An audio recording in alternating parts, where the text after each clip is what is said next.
এক ঘটনা বগুড়ায় কয়েক মাস আগে আমার এক মাহফিল শেষে যখন ছাত্রদেরকে পাগড়ি প্রদান করতেছিলাম, হাফেজ ছেলেরা পাগড়ি নিতেছিল, নাম বলতেছে এক এক ছেলের মাথায় আমরা পাগড়ি পড়াচ্ছিলাম আলেম ওলামারা সহ।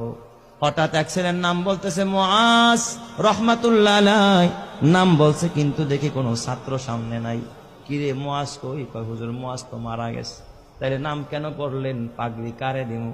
কয় হুজুর পাগড়িটা হাতায়া দেন, মুআজের মা পর্দার আড়ালে বসে আছে, সেখান থেকে পাগড়ি গ্রহণ করুন। প্রত্যেকটা মানুষের দিল নরম হয়ে গেছে। পাগড়িটা হাতায়া একটা ব্যাগে দেওয়া হলো, ছোট্ট একটা বাচ্চা নিয়ে মুআজের মার কাছে পৌঁছায়া দিল। বয়ান শেষে আমি যখন খানা খাচ্ছিলাম, মুহতামিম সাহেবকে জিজ্ঞাসা করলাম, মুহতামিম সাহেব জীবনে এই অভিজ্ঞতা আমার এই ফার্স্ট যে মৃত ছেলেকেও পাগড়ি দেওয়া হয়। এই কথা বলতেই মুহতামিম সাহেব দেখে কাঁদতেছে, বড় হাফেজ সাহেব পাশে বসা, সেও কাঁদতেছে। আমি কই কাঁদেন কেন? কয় ওস্তাদ এই মুআজ হলো আমার মাদ্রাসার 1 নম্বরের ছাত্র, আমাদের সম্পদ ছিল। আমার ছেলের জন্য আমার এত মায়া লাগে না যতটা মায়া আমার এই মুআজের জন্য।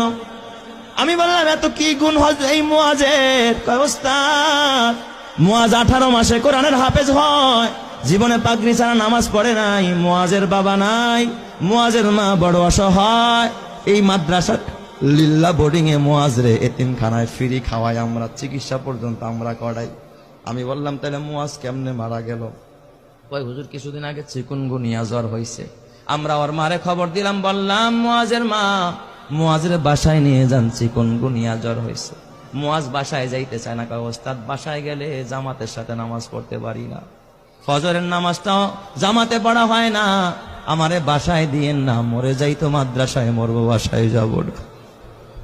হুজুর কসম আল্লাহ, আর এই মুআজ ওর পুরা মাদ্রাসায় আর একটা সুনাম, মুআজ বাসায় যায় না, মৃত্যুর আগের দিনও জোহরের নামাজটা মসজিদে গিয়া পড়েছে, আসর থেকে নিয়ে তার অবনতি, রাত্রিবেলায় এশারের নামাজের পরে আমরা পার্শ্ববর্তী ক্লিনিকে নিয়ে গেলাম, সেখানে বাবা এই অক্সিজেন লাগায় রাখছে, প্রায় গভীর রাত্রে মুআজ ওই রাতে ইন্তেকাল করেছে। হুজুর মুআজ ইন্তেকাল করেছে, আমরা স্তব্ধ হয়ে গেছি। মুআজের দাফনটা আমাদের মাদ্রাসার গেটের পাশে মাদ্রাসার কবরস্থানে আমরা করেছি। হুজুর আমি বললাম তাহলে ঠিক আছে, মুআজ ইন্তেকাল করলো, তাহলে পাগড়ি কেন মুআজের মাকে দিতে হবে? ওস্তাদ আপনি তো জানেন না। এই কথা বইলা মুহতামিম সাহেব একটা ডেস্কের বয়ের টান দিয়ে একটা চিঠি বের করছে। কয় দেখেন এই যে পত্র পাঠাইছে মুআজের মা। আমি চিঠিটা খুইলা দেখি মুআজের মা লিখছে সংক্ষেপে, ওস্তাদ হাফেজ সাহেব সব ছাত্রকে পাগড়ি দিবেন, কিন্তু আমার